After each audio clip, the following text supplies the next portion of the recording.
Windows 10 පාවිච්චි කරලා Windows 11 වලට මාරු වුණාට පස්සේ ඔයාලට ලොකු වෙනසක් තේරෙන්න ඇති. මටත් එහෙමයි. ඉතින් අපි start button click කරොත් අපිට ඉතින් start menu මේ විදිහට තමයි බලා ගන්න පුළුවන්. මෙතන all apps තියෙනවා. ඊට පස්සේ back යන්න පුළුවන්. එතන power button එක තියෙනවා. මෙතන user icon එක තියෙනවා. ඉතින් ඔබ කැමති නම් මෙන්න මේ වගේ පුළුවන් ඔබට නැවතත් Windows 10 Windows 7 විදිහට start menu all program හදාගන්න. ඒ වගේම අපි Windows 11 taskbar right click කරාම අපිට එක option එකයි දෙන්නේ taskbar setting කියලා. අපිට task manager වලට යන්න විදියක් නැහැ. අපිට taskbar එක lock කරන්න unlock කරන්න විදියක් නැහැ. ඉතින් අපිට taskbar එක move කරන්න විදියක් නැහැ. උඩට පහළට දකුණට වමට. ඔයා කැමති නම් මෙන්න මේ විදියට පුළුවන් මේ දේවල් නැවත පරිවර්තනය කරගන්න.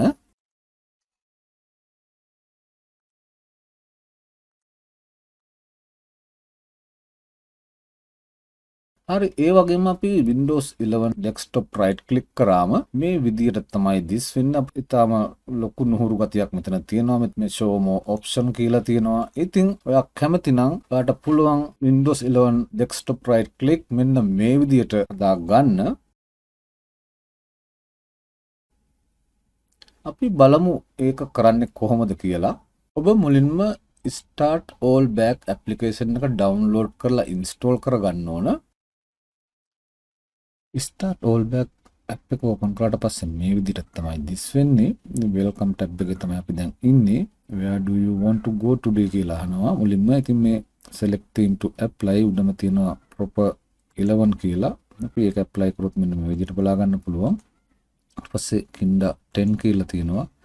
අපි ඒක ඇඩ් කරත් ඒ විදිහට තමයි this වෙන්නේ. ඊට පස්සේ remastered 7 කියලා තියෙනවා. අපිට බලා ගන්න පුළුවන් මෙතන start button එක icon එක change වුණා. ඊට පහළින් තියෙන start menu. ඉතින් අපි මේ theme එක select කරාට අපේ start menu එකේ start button එක විතරයි change උනේ. menu එක change උනේ නැති. menu එක change කරන්න නම් අපි start menu එකට යන්න ඕන. start menu එකට ගිහිල්ලා use enhanced classic start menu කියන button එක on කරන්න ඕන. අපි මේක ටික on කරමු. දැන් on කරාට පස්සේ ඔයා මෙතන start button click කරලා බලන්න. මෙන්න මේ විදිහට තමයි ඔයාට this වෙන්නේ. ඊට පස්සේ ඉතින් මේ තියෙන දේවල් ඔයාට search කරන්න පුළුවන්. මේ tick එක දාලා tick එක ඉවත් කරලා කොහොමද this වෙන්නේ කියලා ඔයාගේ කැමැත්ත අනුව මේ ඔක්කොම ඔයාට ඕන විදිහකට දාගන්න පුළුවන්. කිසි ප්‍රශ්නයක් නැහැ. ඊළඟට තියෙනවා taskbar. මේ taskbar එකට ගියොත් එතන taskbar එක visual style එක Windows 7 තියෙන්නේ. අපි ඒක click කරලා බැලුවොත් plain 8 කියලා තියෙනවා. default කියලා තියෙනවා. icon size, icon margin වගේ. දැන් අපි මෙතන icon size එක large තමයි දීලා තියෙන්නේ. අපි icon size එක S අකුරු small කරොත් ඔයාලට බලා ගන්න පුළුවන් icon size එක පොඩි වුණා. large size එක තමයි මම තියන්නේ. ඉතින් මේ icon margin එන්න මෙන්න මේ අතර තියෙන පරතරය අපි බලමු. එකට extra large දීලා ඉතින් ඒක පොඩි පරතරය වෙනස් වුණාට බලා ගන්න පුළුවන්. ඉතින් ඔය වගේ කැමති විදියට මේ setting වෙනස් කර කර බලන්න පුළුවන්.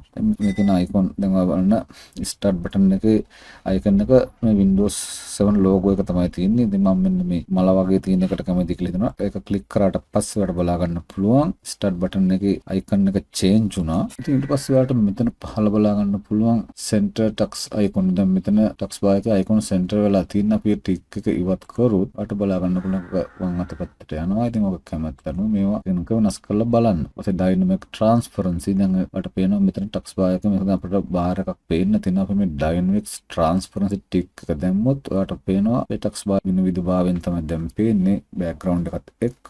මේ segment කියන එක අපි select කරොත් ඔයාලට මේ විදිහට මේ section වෙන පෙන්නනවා. ඉතින් ඔයාගේ අවශ්‍ය විදිහට ඒවට සලස්ස ගන්න පුළුවන්.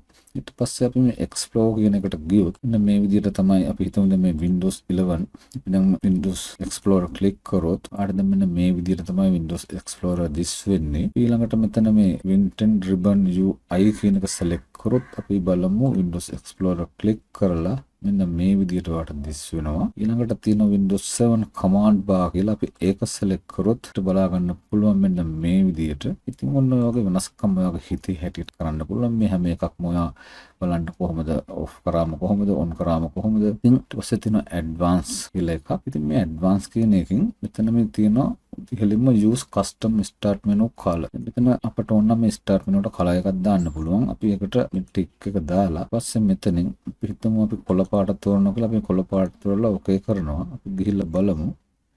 බලා ගන්න පුළුවන් දැන් මේ කොළ පාට තේරුවට ටිකක් ඩාර්ක් කලර් එකෙන් තමයි තේරෙන්නේ. ඒක නිසා අපි මේ ස්ලයිඩ් බාර් එක මෙහෙට ඇද්දොත් මට බලා ගන්න පුළුවන් කලර් එක වෙනස් වුණා. මේ කොනටම ඇද්දොත් තවත් වෙනස් වුණා. ඉතින් මෙතන තියෙන අර ට්‍රාන්ස්පරන්සි කරන සිස්ටම් එකක් තමයි තියෙන්නේ. ඔයාගේ කැමැත්ත අනුව එඩිට් කරගන්න. ඉතින් ඊට පස්සේ තියෙනවා use custom taskbar coloring කියලා. අපි ඒකත් select කරලා අපි ඒකටත් කලර් එකක් දුන්නොත් රතු පාට දෙමු. දැන් මෙතන කලර් එක අපිට බලා ගන්න බැරි. අපි taskbar වල dynamics transparency දාපු නිසා අපි මේක ඉවත් කරොත් අපිට බලා ගන්න පුළුවන් taskbar එකේ කලර් එක අපි වෙනස් කරපු. දැන් මේ taskbar එකේ කලර් එක වැඩි කර ගන්න ඕන අපි මේ පැත්තට යනවා. ඉතින් ඔන්න වගේ වෙනස්කම් තමයි මේ app එක හරහා ඔයාලට කරන්න පුළුවන්. ඉතින් වගේ හිතේ හැටියට Windows 10 7 ඒ විදිහට start menu taskbar එක හදා ගන්න ඕන නම් මේ ලේසිම ක්‍රමය මේක තමයි. අපි දැන් මේ taskbar right click කරොත් ඔයාලට බලා ගන්න පුළුවන් අපිට දැන් Windows 11 වගේ නෙවෙයි අපිට task manager තියෙනවා, lock the taskbar තියෙනවා.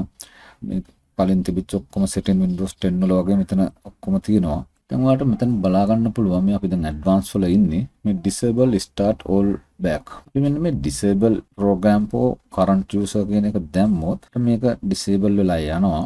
අපි හරිද? මේක ටික් එක දාලා දැන් ඔයාලට මේක disable කරන්න නම් ඔයා sign out වෙන්න ඕන. අපි මෙතනට ගිහිල්ලා ඔබ sign out වෙලා නැවතත් sign in වුණාට පස්සේ මෙන්න මේ විදිහට තමයි දිස් වෙන්නේ. ඉතින් ඔබට නැවතත් start all back application එක open කරගන්න නම් ඔයා control panel එකට යන්න ඕන.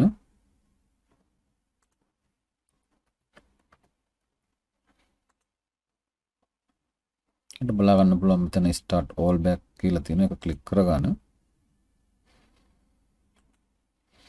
දැන් අපි මේ සිද්ධියක් ක්ලික් කරාට කිසිම වෙනසක් වෙන්නේ නැහැ. ඒකට හේතුව තමයි අපි මේ advanced කියන tab එකේ disable program for current user කියන එක ටික් එක දාලා තිබුණේ. අපි දැන් මේ ටික් එක ඉවත් කරලා අපිට දැන් මේ start all back නැවතත් පාවිච්චි කරන්න ඕන නම් අපි මේක close කරලා නැවතත් sign out ලා sign in වෙන්න ඕන.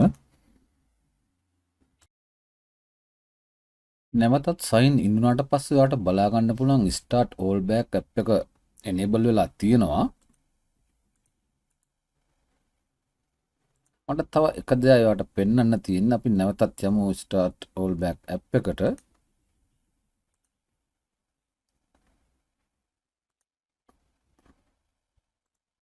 අපි මේ about කියන tab එකට ගියාම ඔයාලට බලා ගන්න පුළුවන් start all back 2992 ඒ කියන්නේ app එකේ version එක තියෙනවා. ඊට පස්සේ check for update තියෙනවා. ඊට පස්සේ යටින්ම තියෙනවා your license is activated කියලා. ඉතින් මේ app එක normally දෙන app එකක් නෙවෙයි. සල්ලි දීලා තමයි ගන්න වෙන්නේ. මේ website එක ඔයාලට මෙතනින් බලා ගන්න පුළුවන්. අපි මේක click කරොත් තමයි startallback.com website එක. ඉතින් මේක පහලට ගියාම ඔයාලට බලා ගන්න පුළුවන් download කියලා තියෙනවා. ඊට පස්සේ ඔයාලට යටිට ගිහිල්ලා බලන්න පුළුවන් push license key කියලා ඔයාලක click කරොත් මෙන්න ඔයාලට price එක මෙතන බලා ගන්න පුළුවන්. එක PC එකකට $5ක් වගේ ගන්නවා. ඊට පස්සේ PC දෙකකට $9ක් වගේ ගන්නවා. මෙතන මෙයා period එකක් කියලා නැහැ. කොච්චර කාලයකටද කියලා මම හිතන්නේ එකපාරයි අපිට payment කරන්න තියෙන්නේ. ඒක අපිට දිගටම පාවිච්චි කරන්න පුළුවන්. එහෙම period එකක් කියලා නැහැ. ඉතින් ඔයා සල්ලි දීලා ගන්න ඕන නම් මේ විදිහට තමයි සල්ලි දීලා ගන්න වෙන්නේ. ඔයාලට සල්ලි දීලා ගන්න අවශ්‍යතාවයක් නැහැ. මම මේ app එක සල්ලි දීලා නෙවෙයි පාවිච්චි කරන්නේ.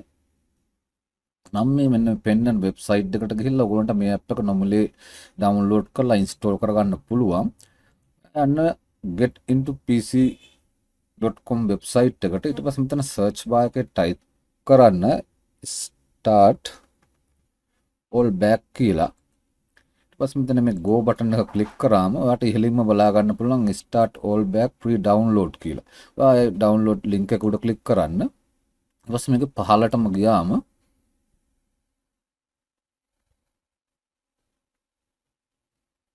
ඔයාලට බලා ගන්න පුළුවන් download full setup කියලා තියෙනවා. මේක download කරගන්නවට zip folder එකක් තමයි ලැබෙන්නේ. zip folder එකේ password එක තමයි මේ 123. ඉතින් ඔයා zip folder එක extract කරගත්තට පස්සේ ඇතුලේ තියෙන file එකක් readme කියලා. ඔය readme file එක read කරලා ඔයාලට පුළුවන් ඇප් එක ඉන්ස්ටෝල් කරන විදිය බලා ගන්න. මම ඒ ඇප් එක ඉන්ස්ටෝල් කරලා පෙන්වන්නේ නැති හේතුව තමයි ඕගොල්ලෝ දන්නවා මේ වචනයක්වත් සාමාන්‍යයෙන් මේ කතා කරන්න බෑ YouTube channel වල ඒවට කොපිරයිට් ස්ට්‍රයික් වදින නිසා. ඉතින් එහෙම ඉන්ස්ටෝල් කරගන්න බැරි කෙනෙක් ඉන්නවා නම් අපහසුතාවයක් වුණොත් කමෙන්ට් එකක් දාන්න. මම YouTube channel එකේ නෙවෙයි මගේ Facebook page එකේ හෝ මගේ website එකේ හරි මම install කරන විදිය දාන්නම්.